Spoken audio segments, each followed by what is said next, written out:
ஸ்டார்டிங்ல கடலை காமிக்கிறாங்க. ஜூலை 13 4:50 மணிக்கு இந்த சம்பவம் நடந்தது. நான் ரொம்ப முயற்சி பண்ணேன், வலிமையாத அதுல இருந்து வெளிவரணும்னு நினைச்சேன். நம்புங்க, நான் உண்மையாவே முயற்சி பண்ணேன். அந்த நேரத்துல இந்த விஷயத்த கேட்கும் போது ரொம்ப சின்னதா தெரியலாம், ஆனா என்னோட முழு முயற்சியை போட்டு நான் அதுல இருந்து வெளியே வரணும்னு நிறைய கஷ்டப்பட்டேன். ஆனா என்னால பண்ண முடியல. நான் இந்த விஷயம் கரெக்டா தான் இருக்கும்னு நினைச்சேன், அது அப்படி அமையல. எல்லாமே தப்பு தப்பா மாற ஆரம்பிச்சது. நான் கடைசியில எல்லாத்தையும் இழந்துட்டேன், என்னோட ஆத்மா உடலை தவிர. என்னால இன்னுமே நினைக்க முடியல நான் எப்படி இந்த விஷயத்த இழந்தேன்னு. நான் இப்ப ரொம்ப டயர்டா இருக்கேன். I'm sorry. நீங்க என் மேல வச்சிருந்த நம்பிக்கைய நான் இழந்துட்டேன். நான் உங்களை ரொம்ப மிஸ் பண்றேன். ஐம் ரியலி சாரி அப்படின்னு சொல்லிட்டு அந்த வாய்ஸ் முடியுது. இப்போ 8 நாட்களுக்கு முன்னாடி நடந்த சம்பவத்தை காமிக்கிறாங்க. ஒரு வயசானவர் படகுல உள்ள தூங்கிட்டே இருக்கும் போது டமான்னு ஒரு சவுண்ட் கேக்குது. அது மட்டும் இல்லாம கொஞ்சம் கொஞ்சமா தண்ணி உள்ள வந்துகிட்டு இருக்கு. என்ன நடக்குதுன்னு இவர் வெளியே போய் பார்த்தா அங்க பொருட்கள் எடுத்துட்டு போகக்கூடிய ஒரு பெரிய கண்டெய்னர் தண்ணிக்குள்ள விழுந்திருக்கும். அதுல இருக்கிற ஒரு படகுல இடிச்சனால படகுல ஓட்ட விழுந்திருக்கும். இப்ப தாத்தா யோசிக்கிறாரு என்ன பண்றதுன்னு சொல்லிட்டு படகு புடிச்சு புஷ் பண்றாரு. ஆனா அந்த கண்டெய்னர் நல்லா ஆழமா படகுக்குள்ள மாட்டிக்கிட்டு இருக்கும். அதை வெளியே எடுக்க முடியாது. என்ன பண்றதுன்னு உள்ள இறங்கி போற ஒரு பக்கம் தண்ணி உள்ள வந்துகிட்டே இருக்கும். அப்பதான் அவர்கிட்ட ஒரு பேக் இருக்கும். அந்த பேக் வெயிட்டா இருக்கும்.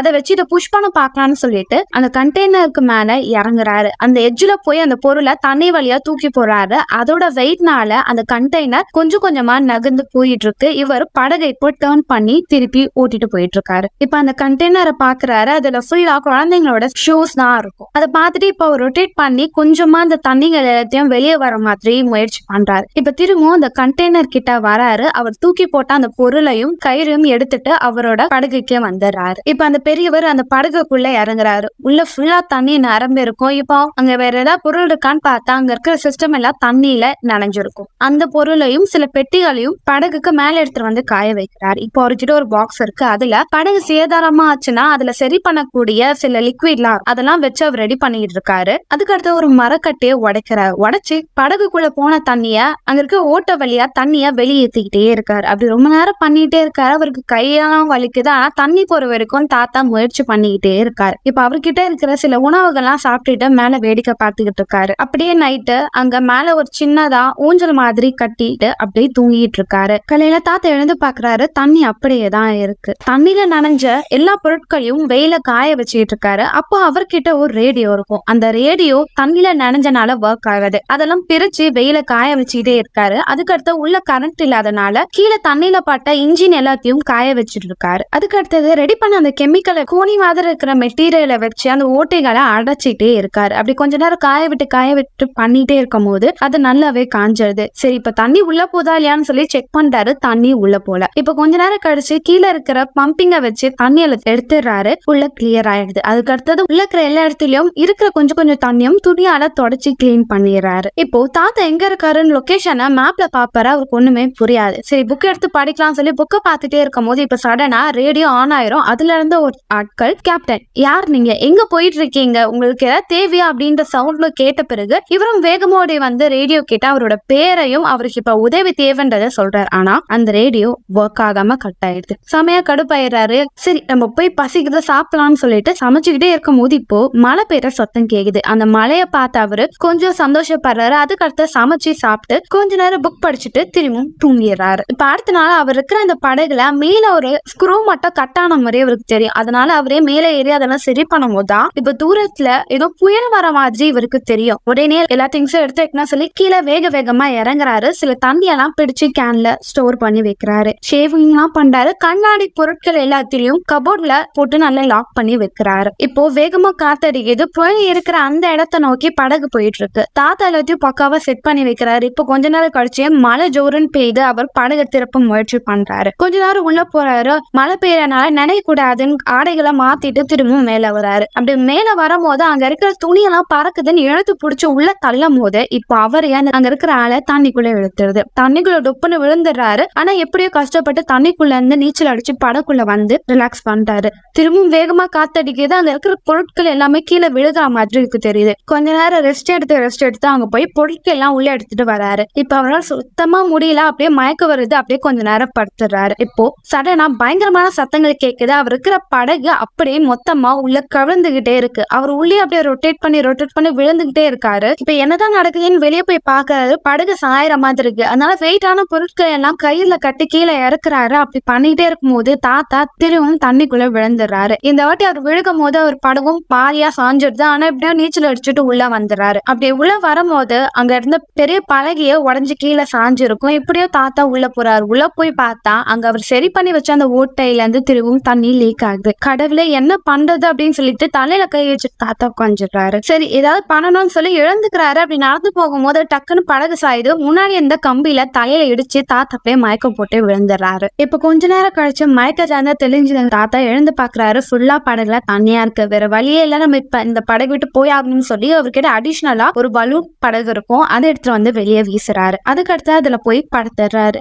இப்போ கண்ணை திறந்து பாக்குறாரு. மழை புயல் எல்லாமே ஓஞ்சு போயிடுச்சு. சரி நம்ம உணவும் தேவையான பொருளும் அந்த படகுல இருந்து எடுத்துட்டு வந்துடலாம், ஏன்னா அதை முழுக போகுதுன்னு சொல்லி உள்ள போறாரு. உணவும் தேவையான பொருள் எல்லாம் எடுத்துட்டு வந்துடுறாரு. வந்து அவருக்கு அந்த படகை விட்டு வரதுக்கு விருப்பம் இல்லை, கொஞ்சம் தயக்கமாவும் இருக்கு. அதையும் அடுத்த ஒரு பொருளை உள்ள இருக்கு, அதை எடுக்க போலாமா வேணாமான்னு சந்தேகத்தை இருப்பாரு. சரி எடுத்துட்டு வந்தலாம் சொல்லி அங்க போறாரு. ஒரு பெட்டி இருக்கு, அது உள்ள ஆழமா மூடி இருக்கு. அதை உள்ளே மூச்சு பிடிச்சு எடுத்துட்டு வந்துடுறாரு. இப்ப அவருக்கு தலையில அடிப்பட்டனால மருந்தெல்லாம் போட்டு அதை சரி பண்ண முயற்சி பண்ணும்போது இப்போ படகுல இருந்து பயங்கரமான தண்ணி கொப்பளிக்கிற மாதிரி சத்தம் தெரியுது. முழுசா முழுக போது இதை விட்டு வெளியே வரலாம் சொல்லிட்டு வேகமா அந்த அவரோட குட்டி படகுல வந்துடுறாரு. அந்த கப்பலையும் பிடிச்சு வச்ச கயிறை அப்படியே இறக்கி விட்டுறாரு. முழுசா முழுகி போகுது. அதை முழுகும் போது இவருக்கு ரொம்ப வருத்தமா இருக்கு. இப்ப கொஞ்ச நேரம் கழிச்சு அவர்கிட்ட இருக்கிற அந்த பெட்டியை ஓபன் பண்றாரு. அதுல ஒருத்தங்க இவருக்கு கிஃப்ட் கொடுத்திருப்பாங்க. அதை பாக்குறாரு. அது எப்படி யூஸ் பண்றதுன்னு தெரியாம குழம்பி போறாரு. புக்கெல்லாம் வச்சு அதை ரெஃபர் பண்ணி இப்ப அவர் கரெக்டா எங்க இருக்காருன்ற லொகேஷனையும் மார்க் பண்ணி வச்சிடறாரு. அவர்கிட்ட இந்த உணவையும் கொஞ்சம் கொஞ்சமா சாப்பிட்டுக்கிட்டு இருக்காரு. இப்போ தண்ணிக்கு அடியில இருக்கிற சின்ன சின்ன உயிரினத்தெல்லாம் அழகா காமிச்சுட்டு இருக்காங்க. இப்போ தாத்தா நாளா தூங்கிறாரு. டக்குன்னு எழுந்து பாக்குறாரு. அவர் இருக்கிற அந்த இடத்துல தண்ணி இருக்கு. இதுக்குள்ள எப்படி தண்ணி வந்ததுன்னு சொல்லிட்டு அந்த தண்ணி எல்லாம் கொஞ்சம் கொஞ்சமா எடுத்து ஊத்துறாரு. ஆனா தண்ணி அதிகமா வந்துகிட்டே இருக்கு. இப்ப திரும்பவும் தாத்தா அந்த தண்ணி எல்லாத்தையும் எடுத்து முடிச்ச பிறகு மேப்ல அவர் இப்ப எங்க இருக்காருன்றத செக் பண்ணாரு. அப்படி பார்த்துட்டே இருக்கும் போது அவர் ஒரு விஷயத்த நோட் பண்ணுவாரு. திரும்பவும் ஒரு புயல் காத்து வர மாதிரி அவருக்கு தெரியும். அதுக்காக ரெடியா இருக்குன்னு சொல்லிட்டு அவர் இருக்கிற இடத்த க்ளோஸ் பண்ணிட்டு உள்ள இருப்பாரு. ஆனா திரும்பவும் அந்த புயல் காத்து அவரோட படையை அப்படியே சுத்தி கவிழ்த்து விட்டுரும். இப்ப லாக் பண்ணனால தாத்தா உள்ள மூச்சு விட முடியாம இருப்பாரு. அதனால ஜிப் ஓபன் பண்ணிட்டு வெளியே வருவாரு. வந்து பார்த்தா அவரோட படகு கவிழ்ந்து இருக்கும். அது மேல அப்படியே ஏறுவாரு. ஆனா அவருக்கு வலிக்கு விழுந்துரும். திரும்பவும் ஏறி அதுல காதை மூடிட்டு படுத்துருவாரு. அந்த தண்ணியில இருக்கிற உயிரினங்களும் பயங்கரமான இடி சத்தமும் கேட்டுட்டே இருக்கும். அவரால் ஒழுங்கா அந்த இரவை கழிக்க முடியல. இப்ப அடுத்த நாள் காலையில அவர் இருக்கிற அந்த பலூன் படகுல காத்து எல்லாமே வெளியே வந்திருக்கும். அதனால திரும்பவும் பம்பை வச்சு அதெல்லாம் சரி பண்ணிட்டு இருக்காரு. ஓட்டைகள் எல்லாத்தையும் லாக் பண்ணிடுறாரு. சரி குடிக்கலாம் சொல்லி தண்ணிய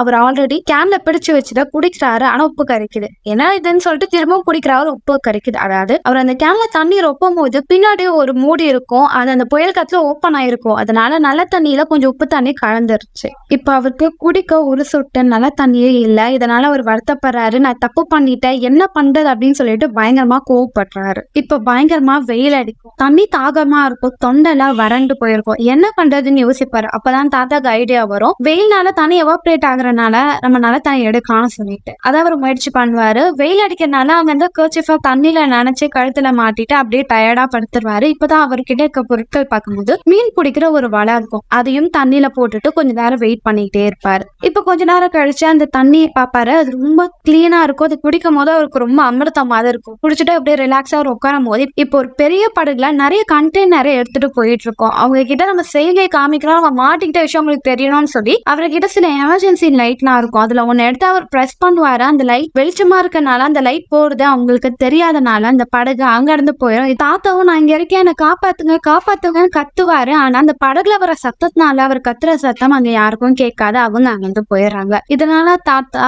செமையா அப்செட் ஆயிடுறாரு. அப்படியே சோகமா உட்காந்துட்டு இருக்காரு. வெயில் வர கொளுத்துது. அவரால் தாங்க முடியல. இப்ப கொஞ்ச நேரம் கழிச்சா அவர் போட்டு தூண்டில் ஆடுற மாதிரி இருக்கும். மீன் எதை கிடைச்சிருக்குமான்னு சொல்லி தூண்டில எடுப்பாரு. பார்த்தா ஒரு ஷார்க் வரும். ஆனா பாருங்களா இங்க ஷார்க்கா இருக்கேன்னு கீழே எப்படி பார்த்தா இப்ப தாத்தா படகு கீழே எக்கச்சக்கமான ஷார்க் இருக்கும். இதனால தாத்தா பயந்துட்டு தண்ணியே தொட வேணான்னு சைலண்டா படுத்துருவாரு. இப்ப நைட்டு தாத்தா தூங்கிட்டே இருக்கும்போது ஏதோ சத்தம் கேக்குதுன்னு வெளியே வந்து பார்த்தா அவர் கிட்டே ஒரு படகு போயிட்டு இருக்கோம். சரி இது மிஸ் பண்ணிட்டோமே, சரி டக்குன்னு சிக்னல் கொடுக்கணும்னு சொல்லி அவர்கிட்ட அந்த எல்லா எமர்ஜென்சி லைட்டையும் ப்ரெஸ் ஆஃப் பண்ணிடுவாரு. என்ன காப்பாத்துங்க காப்பாத்துங்கன்னு பயங்கரமா கத்துவாங்க. ஆனா அவங்களும் அவரை விட்டு விலகி போயிருவாங்க. அவ்வளவுதான், இது கத்துறவங்க யாரும் காப்பாத்த மாட்டாங்க போலன்னு சொல்லி ரொம்ப டயர்டாயி தாத்தா அவர்கிட்ட அந்த கொஞ்சம் தண்ணியை குடிச்சிட்டு அவர் எங்க போயிட்டு இருக்காருன்னு லொகேஷனை மேப்ல மார்க் பண்ணிட்டே இருப்பாரு. இப்ப அவர்கிட்ட போதியமான தண்ணியும் உணவும் இல்ல, வெயில் வர கொளுத்து, சமய டயர்ட் ஆயிட்டாரு தாத்தா. சரி, நம்ம சாகிறதுக்குள்ள நம்மள பத்தின விஷயம் யாருக்காவது தெரிய வரட்டும் சொல்லிட்டு ஒரு பேப்பர்ல சில விஷயத்த எழுதி அங்க கண்ணாடி பாட்டில போட்டு தண்ணியில தூக்கி போட்டுறாரு. இப்ப நைட்டு தூங்கிட்டே இருக்கும் போது ஏதோ ஒரு சத்தம் கேட்கும். என்னன்னு பார்த்தா தூரத்துல ஒரு படகு இருக்கும். அதுக்கு நம்ம சைகை காமிக்கணும்னு சொல்லி அவர்கிட்ட இருக்கிற எமர்ஜென்சி லைட் இருக்கான்னு பாப்பாரு. ஆனா எல்லாமே ஆல்ரெடி காலியா இருக்கும். என்ன பண்றதுன்னு யோசிக்கும் போது அவர்கிட்ட ஆல்ரெடி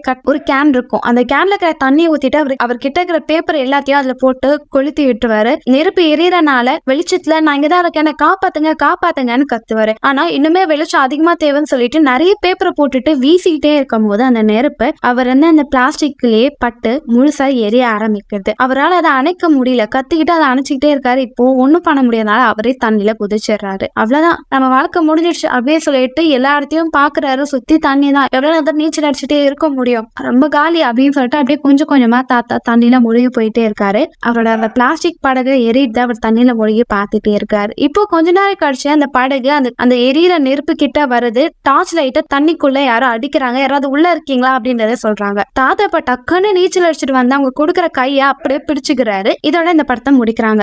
எந்த டைம்ல நம்ம காப்போற நமக்கே தெரியாது, அப்படிதான் அந்த படத்தை எடுத்திருப்பாங்க. உங்களுக்கு பிடிச்சிருக்கும்னு நினைக்கிறேன். அடுத்த ஒரு சுவாரஸ்யமான படத்தை நான் உங்களை சந்திக்க வரேன். And bye bye.